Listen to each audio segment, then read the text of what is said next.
LinkedIn is changing much faster than you realize, and I spotted 6 key trends that you need to know if you actually want to grow and succeed on the platform this year. If you're wondering who I am and why you should trust me, my name's Tommy, and I've worked with over 75 different founders on LinkedIn to generate tens of millions of impressions and multiple 7 figures in attributable revenue, which means I see behind the scenes of some of the biggest, most successful LinkedIn accounts every single day. But that's enough about me. Let's get started with our very first trend, which is impressions are dipping. Everyone who's been posting on LinkedIn for any time now has seen this play out over the past few months and past year especially. A lot of people see this and say, oh, it's just the content, it's not the algorithm. But the reality is there are larger forces at play, and it's not just whether your content is good or not. Even good content isn't getting as many organic impressions. Now, why is this happening? There's a lot of speculation as to why impressions are down on LinkedIn, and one common theory is that they're pushing thought leadership ads, which is pretty much when you take a personal brand post and put ad spend behind it. There's likely some truth to this theory. As platforms mature, organic reach tends to go down in an attempt to get people to spend more on ads. We saw it play out with Facebook and Instagram, and I would not be surprised if this is what is happening on LinkedIn. That, in addition to just the competitiveness on the platform, more and more people are posting on LinkedIn because they understand how powerful of a content channel it is for B2B companies. My entire business is built off this thesis, and it works quite well. We get all of our leads from LinkedIn or the YouTube video you're watching or client referrals. But because more people see this, the competition on the platform is going up, and the bar for what it takes to get people's attention is now higher. So what worked a year ago isn't necessarily going to work now. Now, with this understanding, what should you do watching this video? The biggest piece of advice I could give you based on what I'm seeing on my content and our clients is you just need to have a much higher bar for what you put out. You have to make sure those first 1 to 3 sentences of your hook are dialed in. You have to make sure you're picking the right media selection. You have to make sure you're picking topics that your ICP is even going to care about in the first place. Now, the second trend I'm seeing is the rise in employee-led content. As I just mentioned, LinkedIn is getting a lot more competitive. Founders left and right are understanding that LinkedIn is the main channel for B2B founders to build an audience and get customers from. And now what we're seeing with the best companies on LinkedIn is they're not just doing it with their founder, they're layering in their entire founding team and executive suite along with other even junior employees who are willing to post on LinkedIn. And what this does is when you have multiple accounts from your company, it creates a feeling of an echo chamber. Someone in your ICP logs on LinkedIn and cannot escape from your company. They'll see a post from your founder, then your CMO, then a junior marketer,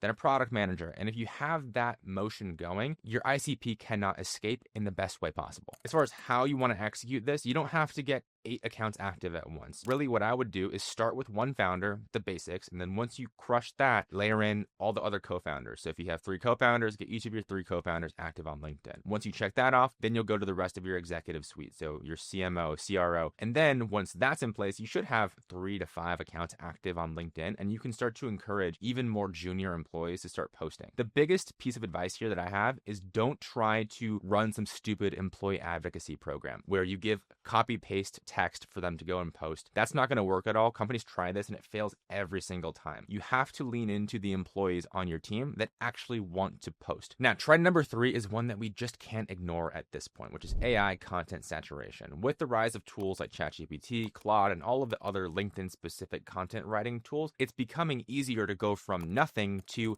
a pretty okay post in just a matter of seconds. You combine that with the fact that more people are posting on LinkedIn because it works so well as a channel, and the timeline gets really competitive, and there's a lot of noise and a lot of slop. And as a result, like I was saying, the bar for content has gone up. When a channel first starts working, really anything works, even okay or even bad content. But as the platform matures and also more people start posting, organic reach goes down. And that same content that may have gotten 50,000 impressions 2 years ago will get you like 500 today. And this is only getting exacerbated with AI because what AI can do is you can feed it winning posts that did well on LinkedIn and train it on that writing style, and then you'll get a bunch of posts in that writing style, but then if everyone is using posts in that writing style, it no longer becomes unique or good or compelling, and then it just becomes noise and slop that people tune out. So what do you do about this? A couple things. Number 1, don't use AI to outsource your creativity. I'm not going to tell you not to use it in your writing workflow. It's great for research. It's great for even editing and tightening up some content, but don't use it to go from 0 to drafted content. And then also on top of that, even when you're writing your own content, stay away from generic how-to content. Shift towards how how I content. So use personal stories and anecdotes. The more specific you can get with your personal stories, the more differentiated your content will be, and the more it will stand out from AI slop on the timeline, because AI cannot copy your personal stories. For example, if you're selling to VPs of sales and creating content in that category, you could post about a 5-step checklist for qualifying your leads. That might do fine, but that's pretty generic. You could take that same post idea, that 5-step checklist, and frame it a little bit differently. So frame it as the 5-step checklist that I use to close my largest deal as an AE. And suddenly it becomes a lot more compelling because it's your personal story that AI cannot make up. One founder that does a great job producing really irreplaceable or unimitable content is Adam Robinson. So he'll constantly share the behind the scenes of what it takes to build a SaaS company to over $20 million in ARR. And all this stuff comes from his real lived experience. So this post is a perfect example. What does the CEO of a $25 million plus ARR business actually do all week? And he shares his calendar and a breakdown of what that looks like. AI can't make that up. It can't pull that from the ether. Now, if you're enjoying this video and want to keep up with exactly what's working on LinkedIn at any given moment, I'd highly encourage you to sign up for Social Files, my free newsletter I send out every single week with a trend report, case studies, breakdowns, and blueprints of exactly what's working on LinkedIn right now. Over 10,000 marketers and founders read it every single week, and I'd love to see you in there. Now, the fourth trend I've been seeing a lot more of lately is LinkedIn live streams. These have been a thing for quite some time, but I've noticed that when I log on to LinkedIn, oftentimes one of the notifications will be someone doing a live event or a live stream, and LinkedIn is pushing this quite hard. Another reason why I love these, and I think you should consider doing them if you have the bandwidth, is they open the door for collaboration. So one of the best ways to build an audience on LinkedIn or any social platform is to tap into the audiences of other people. And if you host a sort of interview or a workshop type of live stream once a week or once a month, you can bring on other creators in your category that also have an audience filled with your ICP. And by bringing them onto your show, you can build your own audience as well. Now, if I was going to experiment with a LinkedIn live show, what I would do is I would set a cadence of once per week. That's frequent enough that you'll get in front of your target audience. Often kind of build that routine of, oh, hey, I know Tommy does this show. I know Adam does this show. But pick a once per week cadence. If you don't have the bandwidth, you can go bi-weekly or even once per month. If you're going less than once per month on a live show, I wouldn't even really call it a show at that point. And ideally, you want to have one very specific value prop. What's the one reason why someone will tune into this live show? If it's just you rambling on an interview or kind of vaguely talking about moderately helpful topics for your ICP, it might do okay, but it's never really going to pop off. One example of someone who does this really well, I mentioned him earlier, but Adam Robinson does this live show every single week called Unfuck Your Startup Live. And what he does is he brings in a guest once per week to go over one very specific tactic that helps SaaS founders grow their companies. By using this guest format, Adam is able to bring in the audience of other people, which helps him build his own over time. And of course, he has 120,000 followers himself, so going on his live show